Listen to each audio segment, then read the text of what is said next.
Study times में आप सभी का स्वागत है।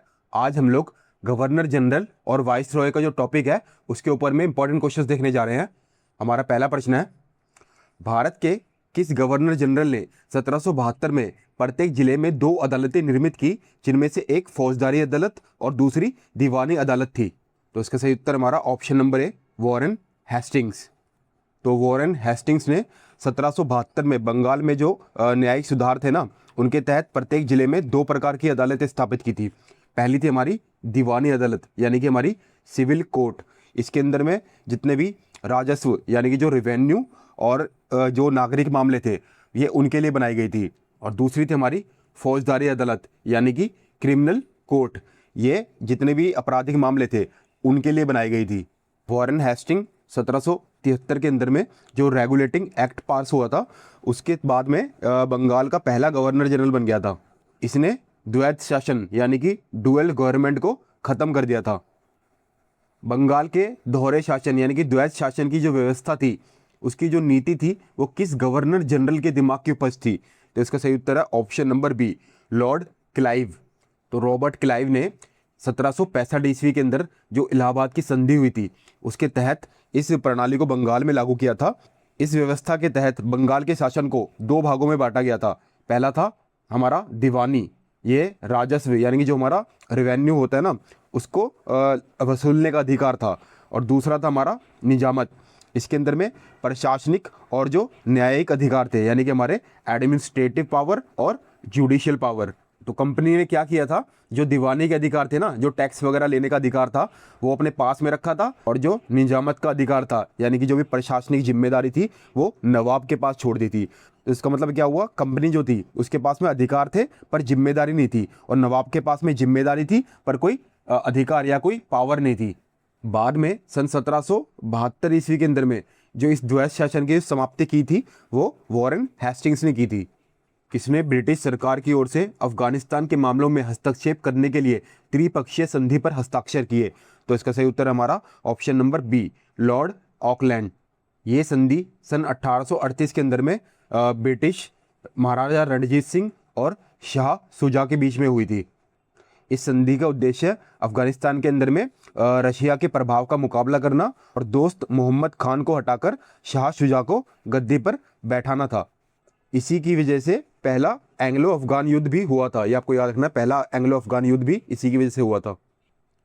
निम्नलिखित में से कौन सी घटना वॉरेन हेस्टिंग के काल से संबंधित नहीं है? तो लॉर्ड वॉरेन हेस्टिंग्स जो थे ये सन 1773 से 1785 तक बंगाल के पहले गवर्नर जनरल रहे थे। तो ऑप्शन नंबर ए है हमारा प्रथम आंग्ला मराठा युद्ध। तो ये प्रथम एंग्लो मराठा युद्ध जो था ये 1785 से 1782 में लड़ा गया। तो ये युद्ध जो है वॉरेन हेस्टिंग के कार्यकाल के दौरान ही लड़ा गया था, और इसके अंदर में सालबाई की संधि हुई थी। तो ऑप्शन नंबर ए जो है वॉरेन हेस्टिंग के कार्यकाल से संबंधित है। फिर है हमारा रोहिल्ला का युद्ध। ये युद्ध 1773 से 1774 के बीच में लड़ा गया था, और वॉरेन हेस्टिंग ने अवध के नवाब की मदद के लिए रोहिलखंड में सेना भेजी थी।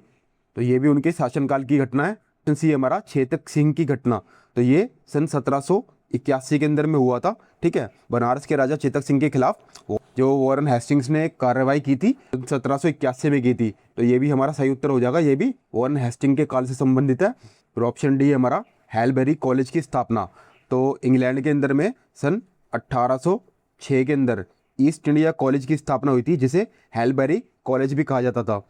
तो ये घटना जो है ये हेस्टिंग्स के भारत छोड़ने के बहुत बाद की घटना है। ठीक है, तो ये हमारा गलत है, तो यही हमारा सही उत्तर हो जाएगा कि ये हमारे हेस्टिंग्स के काल से संबंधित नहीं है। भारत के गवर्नर जनरल को पहली बार वायसराय की उपाधि कब प्रदान की गई? तो सही उत्तर है ऑप्शन नंबर ए, सन 1858 में। तो सन 1857 का जो प्रथम विद्रोह हुआ था उसके बाद ब्रिटिश संसद ने भारत अधिनियम एक्ट 1858 जो है वो पारित किया, और इस अधिनियम के तहत भारत का जो शासन है वो ईस्ट इंडिया कंपनी से लेकर सीधे ब्रिटिश जो क्राउन था उसके अधीन आ गया, यानी कि महारानी के पास सीधा चला गया। तो इस घटना के बाद जो लॉर्ड कैनिंग थे ये भारत के अंतिम गवर्नर जनरल थे, बाद में पहले वाइस रॉय भी यही बने। किसने एक नीति तैयार की जिसे व्यापकता का सिद्धांत यानी कि डॉक्ट्रिन ऑफ लैप्स के रूप में जाना जाने लग गया? तो इसका सही उत्तर है option number C, Lord Dalhousie. तो लॉर्ड डलहौजी ने 1848 से 1856 के बीच में भारत के गवर्नर जनरल के रूप में कार्य किया, और अपनी इस विलय नीति को लागू किया। इस सिद्धांत के अनुसार यदि किसी भी भारतीय रियासत के शासक की मृत्यु बिना किसी पुरुष उत्तराधिकारी के हो जाती है तो वो राज्य ब्रिटिश इंडिया कंपनी के नियंत्रण में आ जाता था। तो इस नीति के तहत सतारा 1848 में सबसे पहले जो है विलय किया गया। इसके बाद जैतपुर और संबलपुर सन 1850 में, उसके बाद बगहाटा 1850 में, फिर उदयपुर 1852 में, फिर झांसी 1853 में और फिर नागपुर 1854 के अंदर में विलय किया गया। भू राजस्व प्रबंधन के उपाय के रूप में स्थायी बंदोबस्त की शुरुआत किसने की? तो इसका सही उत्तर है option number A, Lord Cornwallis. Lord Cornwallis ने 1793 ईस्वी के अंदर में बंगाल, बिहार और उड़ीसा के अंदर में एक स्थायी बंदोबस्त यानी कि परमानेंट सेटलमेंट की जो व्यवस्था थी वो लागू की। इसे जमींदारी व्यवस्था के नाम से भी जाना जाता था। इसके अंदर में जो जमींदार थे उनको भूमि का स्थायी मालिक बना दिया गया और सरकार के लिए जो भी राजस्व यानी कि जो टैक्स था उसकी दर हमेशा के लिए निश्चित कर दी गई। भारत में बजट व्यवस्था का आरंभ किस वाइसरॉय के काल में शुरू हुआ? तो इसका सही उत्तर है option number A, Lord Canning. तो भारत का पहला बजट सन 1860 में पेश किया गया था। इसे लॉर्ड कैनिंग की परिषद के जो वित्त सदस्य जेम्स विल्सन ने पेश किया था। इन्हें भारत के बजट का जनक भी कहा जाता है। तो आपको याद रखना है, भारत के बजट का जनक किसे कहा जाता है? जेम्स विल्सन को।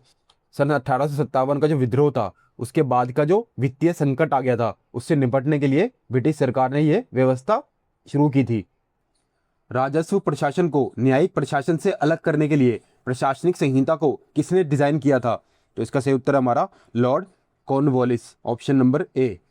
तो लॉर्ड कॉर्नवालिस ने सन 1793 के अंदर में ये कोड लागू किया था। इसके तहत जो जिले के जो कलेक्टर थे, ठीक है, उनसे न्यायिक शक्तियां छीन ली गई थी और उन्हें केवल जो राजस्व संग्रह है उन्हें उस तक ही सीमित कर दिया था। वो केवल जो है वो टैक्स ही इकट्ठा करेंगे। उनको जो है कोई भी जुडिशियल पावर यानी कि जो न्यायिक शक्तियां थी वो उनके हाथ में नहीं दी गई थी। इसका जो मेन जो पर्पस था वो ऐसा क्यों किया गया था? क्योंकि जो प्रशासनिक और जो न्यायिक कार्य थे ना को अलग अलग करके भ्रष्टाचार जो था उसको खत्म करना था और एक अधिक जो है निष्पक्ष और व्यवस्थित न्यायिक प्रणाली बनाना था। भारतीय सिविल सेवा किस गवर्नर जनरल या वाइसरॉय के शासनकाल में आरंभ की गई? तो इसका सही उत्तर हमारा option number D, Lord Cornwallis. Bharat में सिविल सेवा की शुरुआत थी वो लॉर्ड कॉर्नवालिस का जो शासनकाल था ना 1786 से 1793 के बीच में हुई। इन्हें भारत के नागरिक सेवा के जनक के रूप में यानी कि father of Indian civil services के रूप में जाना जाता है। इन्होंने प्रशासन को अच्छे से अच्छा बनाने के लिए अधिकारियों के लिए सख्त नियम बनाए और उनके वेतन में भी वृद्धि की। लॉर्ड मिंटो ने अमृतसर की संधि जो 1809 में हुई थी उससे ठीक पहले शांति स्थापित करने के लिए रणजीत सिंह के पास किसे भेजा? तो इसका सही उत्तर है option number D, Charles Metcalfe. इस संधि के अंदर में ब्रिटिश ईस्ट इंडिया कंपनी का जो नेतृत्व था वो चार्ल्स मैटकॉफ ने किया। इसका जो उद्देश्य था वो सतलुज नदी के पार सिखों के विस्तार को रोकना और नेपोलियन के खतरे को देखते हुए एक कूटनीति समझौता करना था। तो इस संधि का परिणाम ये हुआ कि जो सतलुज नदी थी उसको जो ईस्ट इंडिया कंपनी और रणजीत सिंह के बीच की सीमा मान लिया गया। लॉर्ड डलहौजी ने ब्रिटिश भारत में रेलवे लाइन किस वर्ष शुरू की? इसका सही उत्तर है ऑप्शन नंबर डी, सन 1853 में। तो लॉर्ड डलहौजी ने 16 अप्रैल 1853 को बॉम्बे से ठाणे के बीच में जो है ये पहली रेल लाइन शुरू की। इसकी जो टोटल दूरी थी वो 34 किलोमीटर थी। किसने मद्रास में रेतवाड़ी व्यवस्था लागू की थी? तो इसका सही उत्तर है option number B, sir Thomas Munro. तो थॉमस मुनरो ने 1820 के अंदर में जो मद्रास की प्रेसिडेंसी थी ना उसके गवर्नर के रूप में इस व्यवस्था को पूरे मद्रास में लागू किया। तो रेयत क्या होते थे? रेयत जो है वो किसानों को बोला जाता था। तो इस व्यवस्था में सरकार और जो रेयत यानी कि किसानों के बीच में कोई भी बिचौलिया यानी कि कोई भी जमींदार जो है वो नहीं था।